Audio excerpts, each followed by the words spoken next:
Welcome back to the 411 Podcasting Network. I am your host, Larry Csonka, and this is episode 61 of the 411 on Wrestling Podcast. You can follow us on iTunes, Stitcher, Spotify, Google Play, YouTube, and of course the 411mania.com website. Please make sure to subscribe and share the show around, and if you have time, leave us a 5-star review on iTunes. Joining me today is my co-host as usual, Jeremy Oh, I'm sorry, hang on. Okay, producer Daryl Takahashi has told me that Jeremy Lambert is on vacation and will not be joining us tonight. Dial up option B. Alright, joining me now will be my other co-host, Steven No? Okay, Steve's working 2 jobs and doesn't watch Impact anymore, so that's a no-go.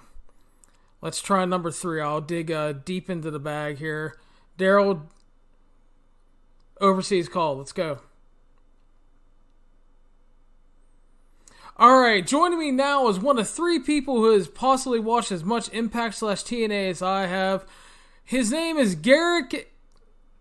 No? No? Oh. Garrett's traveling. He went to Dublin today. Yeah, I'm sorry. Seriously, it's just going to be me tonight. I know solo podcasts aren't always the most engaging products out there, but I will do my absolute best in order to make this worth your time, because I greatly appreciate it, and I thank you all for taking the time to listen. So today's show, we're going to talk about a couple things. We are going to start off with Impact Bound for Glory 2019 from Chicago.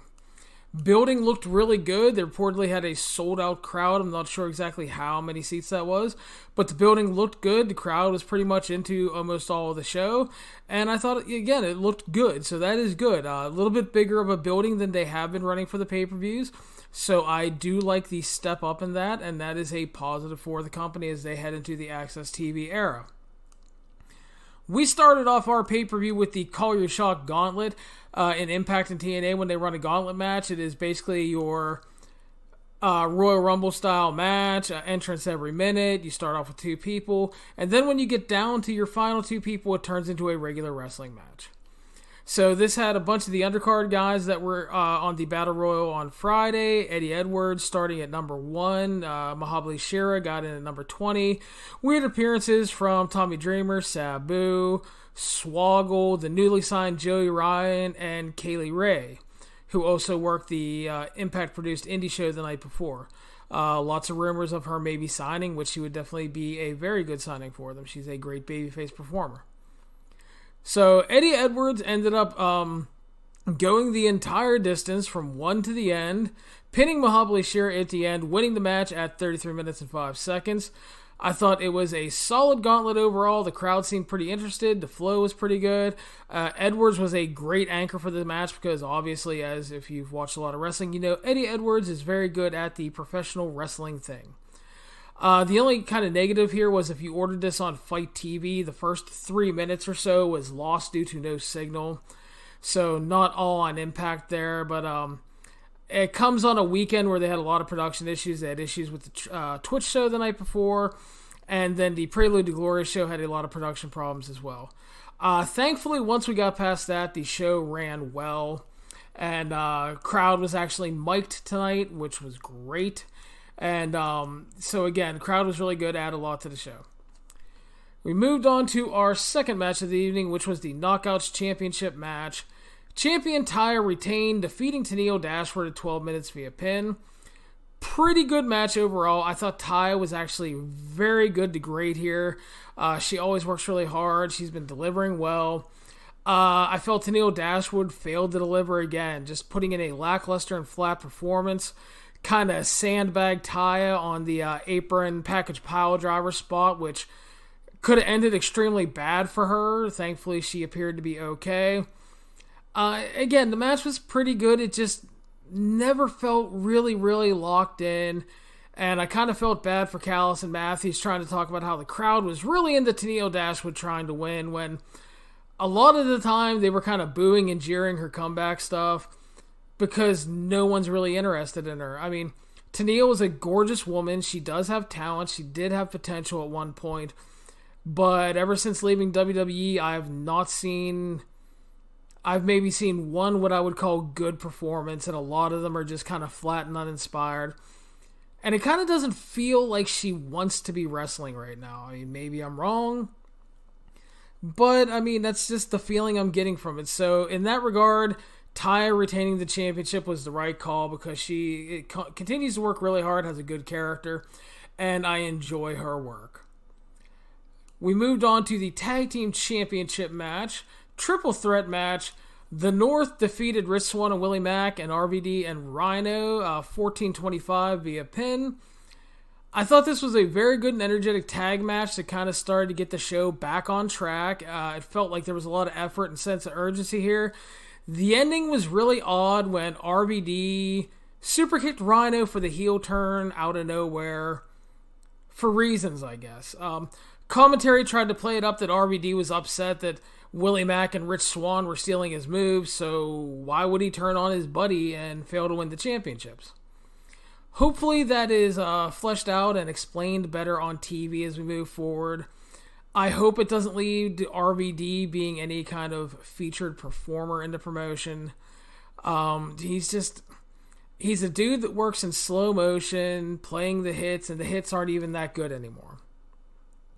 So, but this was very good. First thing on the show that was really interesting. Good crowd for it. The North retaining, definitely the right call. They're a great tag team. And you can probably go transition into hopefully a one team versus one team feud with Swann and Mack, who have developed into a really good tag team as well. Next up, a big match that they were hyping as a dream match. Michael Elgin defeated Marufuji 17:55 via pin. They got plenty of time. It was a great hard-hitting battle. I wish the crowd was hotter for it. They were into it at points. They weren't dead for it by any means. Please don't get me wrong there. But it just felt for like such a big match, and Chicago is, for lack of a better word, a smart town. They really turn out for big shows. I mean, you look at All In and All Out and a lot of the bigger MLW shows with the Lucha Stars. They turn out good crowds that are generally really hot for things like this. And I don't know if it's because Marufuji is less known because he's a Noah guy to some fans. Because, you know, New Japan is kind of the top of the pecking order in terms of what general fans know and a lot of fans follow these days. And that's a shame because Marufuji is an all-time great. The dude is, you know, he's really, really great. So it was great seeing him here. They had a great match. They unloaded everything on each other to the point at the end that, I mean, Elgin hit like a splash mountain. He hit lariats. And then he hit an Elgin bomb and the buckle bomb, but only got 2. He then had to resort to the spinning back fist and the burning hammer, which Josh unfortunately referred to as the move that finished Marufuji. Come on, brother. How do you not call the burning fucking hammer, okay? Anyway, great match as expected. I thought it might have been a little better than this. I'm not disappointed by any means. Great match. Really enjoyed it. So definitely delivered, and I'm extremely glad it was on the card. A definite positive to the card. It was at this point, as they were announcing the X Division ladder match up next, that Josh announced that Joey Ryan had signed with Impact. So the X Division ladder match was up next. We had champion Jake Crist, Tessa Blanchard, Dogga, Ace Austin, and the newly signed Ace Romero, who got signed on the Twitch special the night before and took the 5th spot in this match. This ended up being another great match. Some fun and just big time bumps. There was a great tease of Tessa winning towards the end. She was the most over person in this match.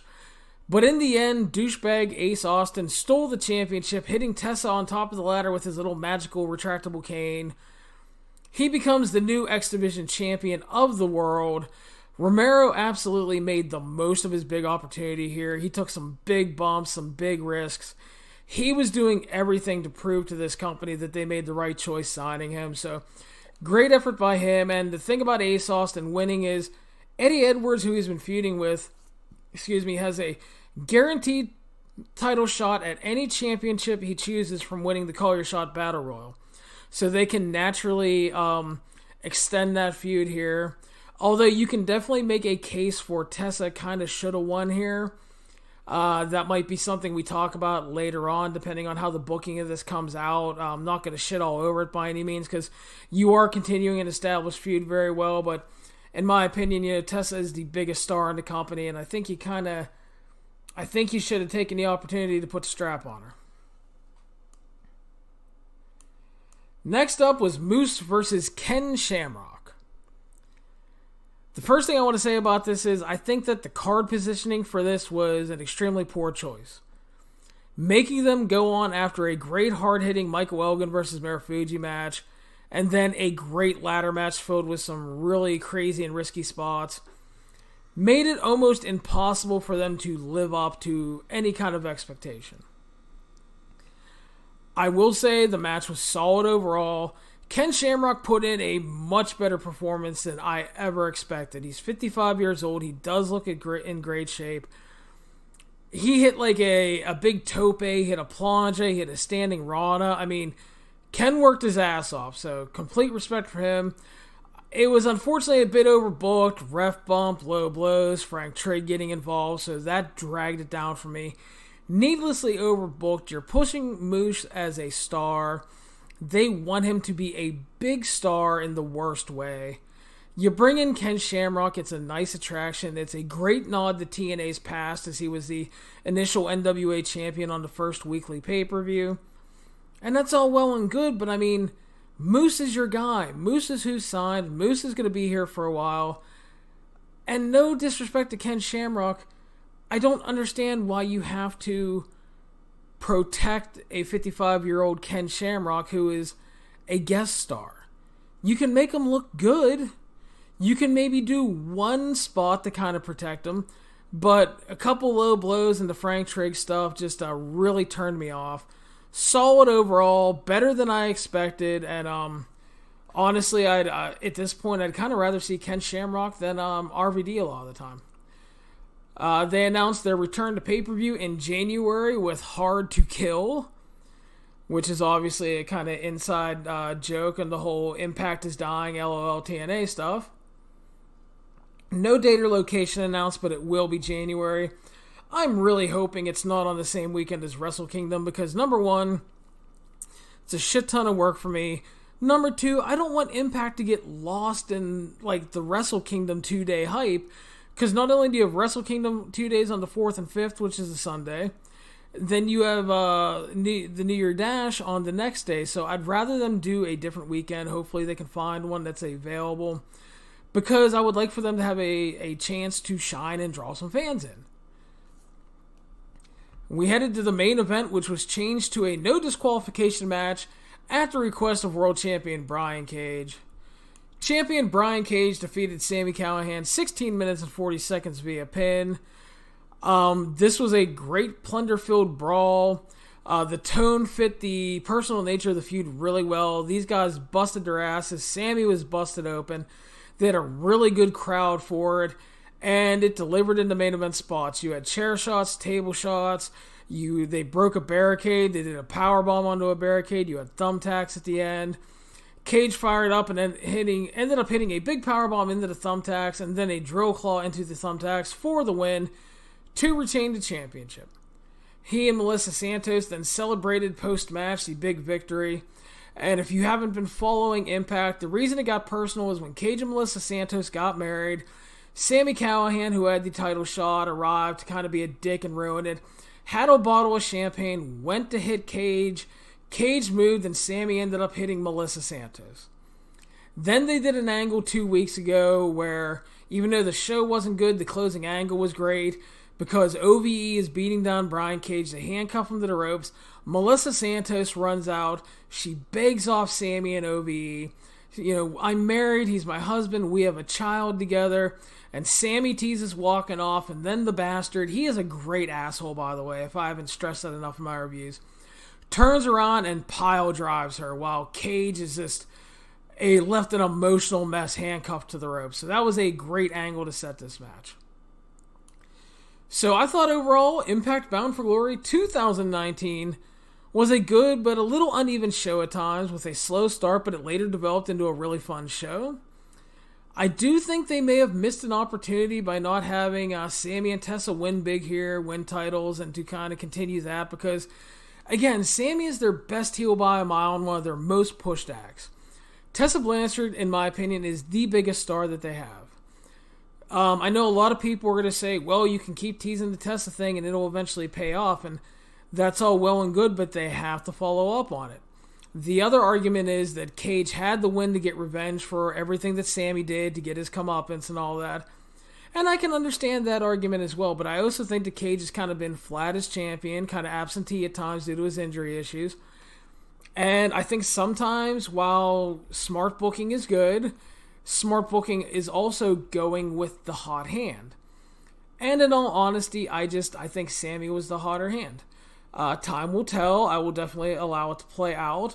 But I do think it is okay to question it. There's nothing wrong with it. I'm not saying it is horribly wrong and that they made big time mistakes. It's I don't know. It's highly questionable. So, and for those of you wondering why I did not review the Rascals versus Dr. Wagner, Aerostar, and Taurus match, that was bumped to the pre-show and taped to air on Impact Tuesday night on the debut special on Access TV. So that is why there is no review of that. And that is the Impact Bound for Glory 2019 review. I'm going to take a drink now to explain my dead air, which is obviously never good. So since it's just me and I don't want to only drop a 16-minute podcast, I don't know if you guys know this, but Ring of Honor has a UK tour coming up this coming weekend, Friday, Saturday, and Sunday. So I am going to talk about those shows a little bit, and we will see what we have on tap here. We have, first of all, in London, Honor United London on Friday afternoon, I believe 3 p.m. Eastern Standard Time. We start off with Lucky Kid and Kyle Fletcher versus Villain Enterprises, PCO and Brody King. Lucky Kid is replacing the injured member of Aussie Open, who unfortunately suffered an MCL and ACL injury and will be out for some time. A horrible blow to Aussie Open, who were definitely getting a look from ROH, and by all accounts were set to work the New Japan Pro Wrestling World Tag League after impressing at the Royal Quest show against the Guerrillas of Destiny. They definitely would have been a big boost for the New Japan Tag Division and or possibly ROH if they got involved. So it's a definite disappointment for those guys. They're a great tag team. So it sucks that we're losing Aussie Open, but Lucky Kid and Kyle Fletcher are really great, I think. I think they will deliver here. PCO and Brody King are a very good tag team. They're former ROH tag team champions. And they tend to deliver in their tag matches. Aussie Open was supposed to get a tag title shot, but now Lucky Kid and Kyle Fletcher will challenge the Briscoes later on the tour. So that makes me think that they will win this match to kind of attempt to give them some believability as challengers against the Briscoes, even though they're not going to win. Since PCO is the number one contender for Final Battle, I would imagine that if Lucky Kid and Kyle Fletcher win, Brody King will take the pinfall here. So I will go with Lucky Kid and Kyle Fletcher to win. Moving on, we have Colt Cabana versus Flamita. Flamita is working the tour, replacing the injured Bandito, who went out with a knee injury. And while nobody can really replace Bandito, Flamita is a really strong replacement, and someone I'm surprised hasn't been locked down by MLW, AEW, Impact, or even ROH at this point. He's gotten looks by a lot of those groups in the past. So maybe this will be his big chance to lock on with somebody or have an impressive tournament or tour, and then maybe get signed somewhere else, if not by ROH. He's really good. He's facing off with a mainstay in Colt Cabana. And the thing is, Cabana's going to be over huge here because he works a ton of UK tours and dates. He loves the style, and the fans love him over here. Stylistically, though, it is an odd match to book. Colt can work with really anybody, but it's not the first match I'd jump at the book on this tour. But I understand that they want Colt on the tour because he's going to be over. I think Colt can afford a loss here, and I think it's more important to get Flamita off to a winning start on the tour, so I will go with him to pick up the win. Jonathan Gresham versus Jay Briscoe. This definitely has banger potential written all over it. Gresham is absolutely awesome. The Briscoes are ROH legends. They're an excellent tag team, but honestly, many forget that Jay is honestly a great singles wrestler still. Had a great match with Bandito this year, and I'm really looking forward to this one. Think it'll possibly be great if they get time and there's not a lot of overbooking.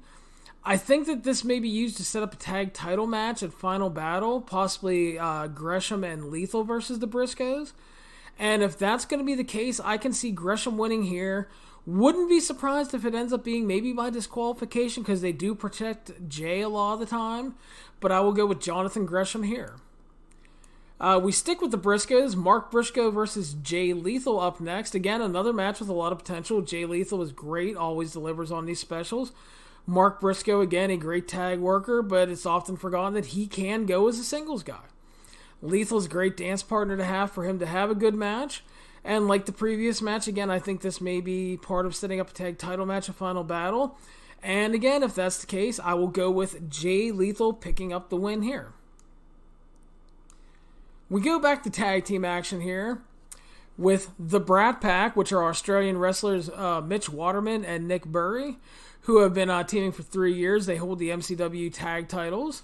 I don't get to follow the scene a lot, but I've reached out and I've heard a lot of good things about them, so I love that they're getting a shot here. It's fresh names on the tour. And they're going to work with Lifeblood, which is going to be Tracy Williams and Mark Haskins. Lifeblood, despite some really bad booking throughout the year, always delivers on these shows, always has good to great matches. I think this will be good. It'll be a chance for the Brat Pack to impress, but Lifeblood should win since they're the mainstay ROH act. We have a 6-man scramble coming up, and what an interesting roster of talent we have. I don't know how else to put it. You have Silas Young, Dalton Castle, Matt Taven, Hikuleu, Kenny King, and Rampage Brown. ROH, Silas Young is an ROH mainstay guy. He works almost every show. He works really hard. Dalton Castle is a former world champion, but is still really banged up and has never been himself since coming back. Matt Taven just lost the world title to Roosh. Hikuleu is on excursion from New Japan, working in the UK and still growing into himself as a wrestler. Kenny King is a guy ROH wishes was a star. They keep pushing him like one, but he never quite gets there. And Rampage Brown is like the UK guest. These 6-way matches kind of end up either a complete match or kind of okay. It really depends. You don't exactly have a lot of great workers here. It's here to get bodies on the show. It's not exactly very interesting. If I had to guess, Taven picks up the win to get out of his little slump after losing the championship and start a redemption tour. New Women of Honor champion Kelly Klein faces off with Mandy Leone. The Women of Honor division is just in complete shambles as the company continues to not book it seriously on TV or even behind the scenes. Look at the Maria Manic thing, for example. Kelly Klein is the best of what's left. I'm sure she's a lovely young woman. But the fact that she's already held the title 3 times kind of tells you exactly where the division is. They botched the Love title run. They botched Maria Manic's run and lost her. And they've lost so much talent over the years. It's just so hard to get invested into this division at all. I try. I want it to be good, but it just never is. It's often very bad. It's often overbooked, and I just can't care about it. Mandy Leone is the greatest underwater wrestler in the world. She's beyond horrible, but they continue to hype her as the woman that brought back Women's of Honor like she's some fucking revolutionary. Anyway, this division, if it holds the form, this will be bad. Overbooked, probably go too long. Kelly Klein will retain. We will all move on after losing 9 minutes of our life. TV champion Shane Taylor versus Joe Hendry is next. Taylor is the current TV champion, obviously, and has been really good in 2019. He's improved a lot, really found himself as a performer. I'm not a big fan of the whole contract buyout Shane Taylor Promotions deal because they generally never end well for ROH. They never end them solidly or have a good conclusion. Shane has been great, but I have very little hope that promotion pays off the angle.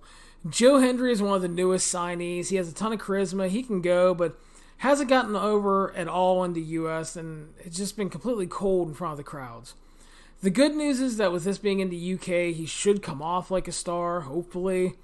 And if he looks like a star that ROH wants him to be, that will be good. I think both guys are good. The match should be good. Shane Taylor is going to retain unless ROH gets really ballsy and tries to elevate Hendry, which I do suppose is possible, but I don't see it.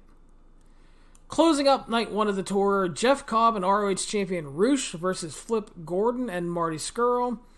Roosh and Cobb are facing off on night 3 of the tour for the ROH title. The winner of that match will basically move on to face PCO at Final Battle, because I don't see them losing it before then. Flip and Marty are a good and fun team. They should bring the goods. Roosh and Cobb are obviously very good.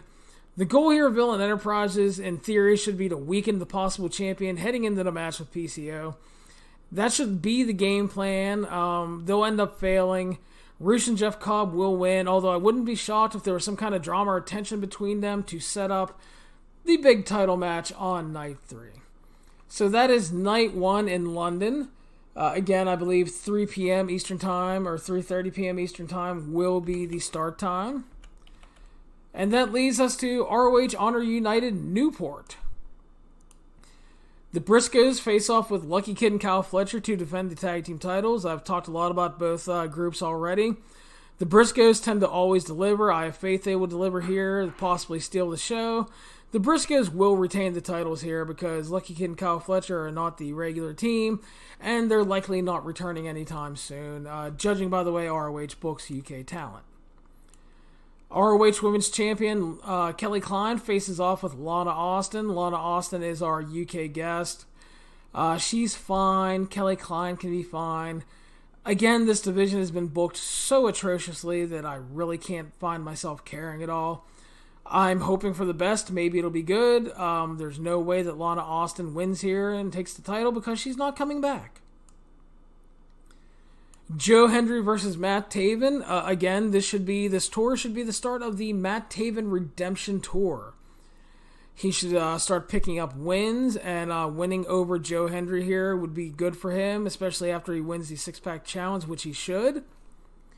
I'm sure Hendry will be over. He'll probably look good, but Taven needs that rebound, and he needs to get back on track because you just don't want to totally bury him after being the champion. So Matt Taven will take that one. Next up, another match that looks to be a lot of fun on paper. Flip Gordon and Marty Scurll versus Tracy Williams and Flamita. Again, Flamita is replacing the injured Bandito. Lifeblood versus Villain Enterprises has been going on almost all year. A lot of good to great matches, but it's run past its expiration date, if I can put it that way. The good news is at least Flamita's a fresh body in the mix. Probably be a lot of fun. I think Flip Gordon and Marty Scurll will take the win, with Flamita likely taking the fall since he is our special guest. And Tracy Williams is the regular in ROH. Dalton Castle versus Hikuleo. Kind of a risky match to book for the fact that Castle is not back to himself. He's still banged up. He doesn't look 100%, and Hikuleo isn't exactly the most careful and clean worker so far. He's a big, powerful guy that doesn't really know his own strength yet, so probably wouldn't have booked this one, but he's on excursion. Hopefully they keep it short. Dalton Castle should pick up the win. Probably via submission, because I really don't see him hitting Bangarang on Hikuleo with his shitty back right now. So I will go submission via the Julie Newmar. Kenny King and Mark Haskins is up next. Haskins impressed last year during the ROH UK tour. Won the big tournament and challenged Jay Lethal for the title, which is what got him signed. He's had a really good year again despite bad booking. Kenny King is a guy, again, they want to be a star. I think Haskins wins because we're in the UK. He could use a big win. And then I expect Bully Ray to arrive and beat the ever-living shit out of him to stand tall because that's what he always does. Tag team action up next. Jonathan Gresham and Jay Lethal versus Silas Young and Rampage Brown. Again, I'm of the opinion that Jay Lethal and Jonathan Gresham are on the way to an ROH tag title shot at Final Battle. They're a great team. They're the regular tag team here, while Young and Brown are a thrown-together tag team of bruisers. Probably be a fine match, maybe even good. Lethal and Gresham should win to add more momentum to their possible title shot candidacy. So there you go. Next up is ROH TV champion Shane Taylor versus Ricky Knight Jr., who is the nephew of WWE's Paige. He is a UK guest on the show. He's 19, but started working back in 2001. He's a high flyer. He should serve as a fine sacrificial lamb to Shane Taylor, who I imagine will largely destroy him en route to an easy win. We close up with another main event tag team match. Jeff Cobb and Roosh versus Villain Enterprises. Jeff Cobb and Roosh will be facing off on the next night of the tour for the ROH title. Again, the winner should move on to face PCO. PCO and Brody King here are the tag team. They're former ROH tag team champions. They work very well together. Match should at the very least be good. PCO and Brody King should be trying to weaken PCO's opponent in the future, utilizing their history as a team to their advantage. I think the finish will see a miscommunication between Roosh and Cobb, leading to PCO pinning one of them and adding drama to the Cobb versus Roosh clash the next night, while also solidifying PCO as a real title threat at Final Battle, which I am not concerned that a lot of people are buying yet. That's not a slight on PCO, it's just the fact that he's a great novelty, but he's not exactly a great singles worker at his age. So, we'll see what happens, but that is the Newport review. And I'm going to grab a drink again.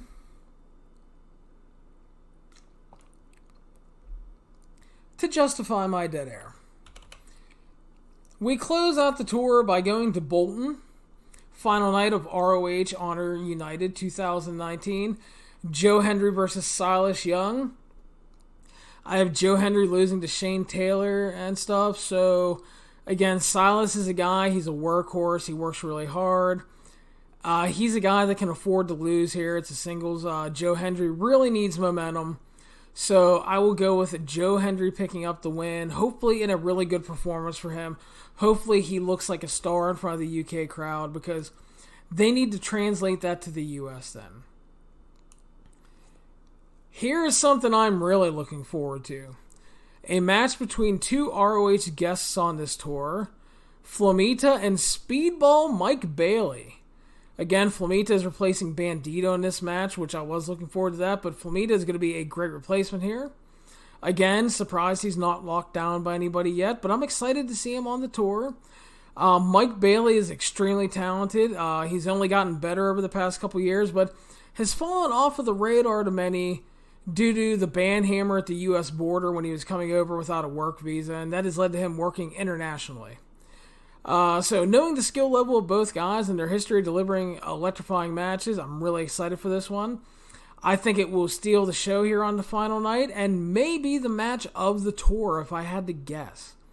Especially with Aussie Open being out and not facing the Briscoes. Neither guy's under contract. You can flip a coin here in terms of who's going to win.